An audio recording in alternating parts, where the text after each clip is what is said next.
Maharashtra assembly ఎన్నికల్లో భారీ విజయంతో ఉత్సాహంగా ఉన్న మహాయుతి కూటమి లవ్ జిహాద్ పై చట్టం తీసుకురావడానికి తమ ప్రభుత్వం కట్టుబడి ఉందనే విషయాన్ని అవకాశం దొరికిన ప్రతిసారి వ్యక్తం చేస్తోంది. కానీ కొంతమంది మహాయుతి మిత్రపక్షాలతో సహా ప్రతిపక్షాలు ప్రతిపాదిత చట్టంపై ఆందోళన వ్యక్తం చేస్తున్నారు. దీంతో ఈ చట్టాన్ని తీసుకురావడం సవాళ్లతో కూడుకున్నట్లు కనిపిస్తోంది. ఆదివారం నాగ్పూర్లో జరిగిన ఓ సభలో మాట్లాడిన ముఖ్యమంత్రి దేవేంద్ర ఫడ్నవీస్ తమ ప్రభుత్వం మతాంతర వివాహాలకు వ్యతిరేకం కాదని, కానీ దారుణాలు మోసాలు పెరుగుతున్నాయని అన్నారు. తప్పుడు గుర్తింపులను ఉపయోగించి బలవంతంగా మత మార్పిడులు చేపిస్తూ వేధింపులే లక్ష్యంతో వివాహాలు జరుగుతున్నాయని, అలాంటి వాటిని ఒక చట్టం ద్వారా నియంత్రించాల్సిన అవసరం ఉందని అన్నారు. ప్రతిపాదిత చట్టంపై వ్యతిరేకత ఉన్నప్పటికీ బీజేపీ ఏక్నాథ్ షిండే నేతృత్వంలోని శివసేన మరియు అజిత్ పవార్ నేతృత్వంలోని ఎన్సీపీలతో కూడిన మహాయుతి ప్రభుత్వం లవ్ జిహాద్ కు వ్యతిరేకంగా మొదటి అడుగు వేశారు.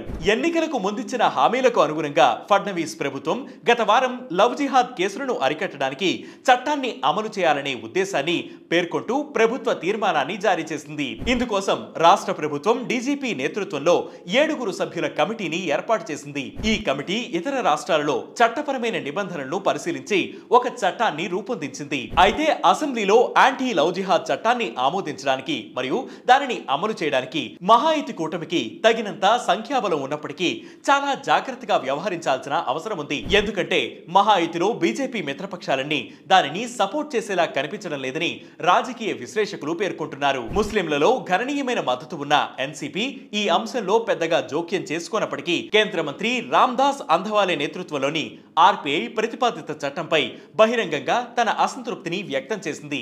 ఇంత సున్నితమైన అంశంపై మేము తొందరపడి ఎటువంటి నిర్ణయం ప్రకటించము. మతాంతర వివాహాలకు ఎవరూ వ్యతిరేకం కాదు, అదే మా వైఖరి. మతాంతర వివాహాల్లో పాల్గొన్న మహిళలపై నేరాలు పెడుతున్నట్లయితే వాటిని పరిష్కరించాలి, కానీ ఒక సమాజాన్ని వేరు చేయడానికి మేం మద్దతు ఇవ్వం అని ఓ ఎన్సీపీ మంత్రి అన్నట్లు సమాచారం. కాబట్టి ఈ చట్టాన్ని ప్రవేశపెట్టడం వల్ల ప్రతిపక్షాలకు అవకాశం ఇచ్చినట్టు అవుతుందని, అందుకే రాబోయే అసెంబ్లీ బడ్జెట్ సమావేశంలో దీనిని ప్రవేశపెట్టబోమని బీజేపీ నేత మిత్రపక్షాలకు హామీ ఇచ్చిందని తెలుస్తోంది. ఇతర రాష్ట్రాల్లో ఇలాంటి చట్టాలను అధ్యయనం చేయడానికి ప్రభుత్వ ప్యానెల్ కు కూడా తగినంత సమయం అవసరం అని అధికార వర్గాలు తెలిపాయి. ఈ సంవత్సరం చివర్లో జరగనున్న స్థానిక ఎన్నికలపై కూడా ప్రతిపాదిత చట్టం ప్రభావం చూపే అవకాశం ఉంది. ఆ ఎన్నికల్లో మహాయుతి మహావికాస్ అఘాడీ కూటమిలోని 6 పార్టీలు ఒంటరిగా పోటీ చేసే అవకాశం ఉంది. 3 దశాబ్దాలకు పైగా బృహన్ ముంబై మున్సిపల్ కార్పొరేషన్ ను తన అధీనంలో ఉంచుకున్న ఉద్ధవ్ ఠాక్రే నేతృత్వంలోని శివసేన యూబీటీను ఎదుర్కోవడానికి, ముఖ్యంగా ముస్లిం జనాభా ఎక్కువగా ఉన్న ముంబైలో ప్రతిపాదిత చట్టం ద్వారా బీజేపీ తన హిందుత్వ ఎజెండాను ముందుకు తీసుకువెళ్లాలని చూస్తోంది. మరి బీజేపీ సవాళ్లను అధిగమించి యాంటీ లవ్ జిహాద్ చట్టాన్ని తీసుకువచ్చి విజయవంతంగా దాన్ని అమలు చేస్తుందా లేదా అనేది వేచి చూడాలి. ఇది వాటి బిగ్ స్టోరీ. దీనిపై మీ అభిప్రాయాన్ని కింద కామెంట్ సెక్షన్ లో మెన్షన్ చేయండి. ఇలాంటి బిగ్ స్టోరీస్ ఎప్పటికప్పుడు తెలుసుకునేందుకు వెంటనే వేటి న్యూస్ యాప్ ని ఫాలో అవ్వండి. వేటి న్యూస్ తెలుగు యూట్యూబ్ ఛానల్ ని సబ్స్క్రైబ్ చేయండి.